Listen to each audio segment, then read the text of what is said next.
important que nous puissions donc, indiquer, informer un peu le président en exercice sur l'évolution de la situation économique, monétaire et financière dans l'Union.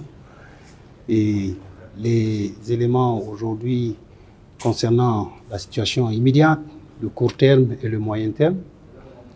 La situation donc, que nous avons donc pu présenter au chef de l'État a fait ressortir que la croissance serait soutenue dans notre Union. Je crois que ça c'est quand même important.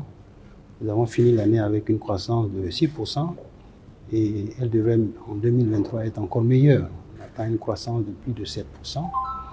Alors l'inflation qui est une préoccupation importante puisqu'en 2022 nous avons une inflation élevée.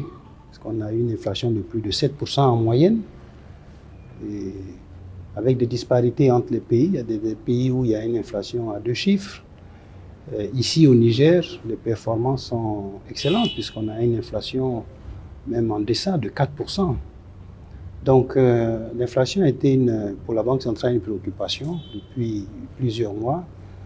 Et donc nous avons pris un certain nombre d'actions pour justement lutter et contribuer à la baisse de l'inflation.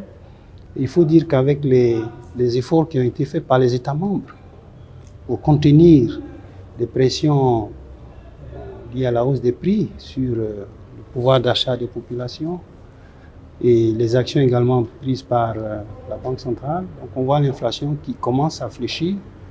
Et en février, nous avons terminé le mois avec une inflation donc en baisse à 6%. Et nous prévoyons qu'en 2023, ça devrait encore baisser autour de 5%. Donc au niveau de la Banque centrale, nous restons très attentifs à cette situation. Nous avons également œuvré pour assurer donc la stabilité monétaire, parce que ça également c'est une mission importante de la Banque centrale, assurer la stabilité monétaire et financière de la zone, parce que c'est ça qui assure la crédibilité.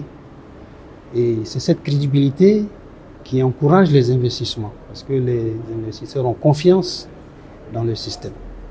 Et donc, nous avons pris et continuons de prendre les mesures pour faire en sorte que cette confiance-là se maintienne. Et c'est ce qui fait que vous voyez beaucoup d'investissements qui se fait dans pratiquement tous les pays et qui assurent cette croissance nécessaire donc, pour le développement de la région. Donc, nous avons un peu donc, informé le président en exercice donc, sur toutes ces questions. Et puis, effectivement, nous avons écouté également les conseils qu'il a pu donner sur certains points.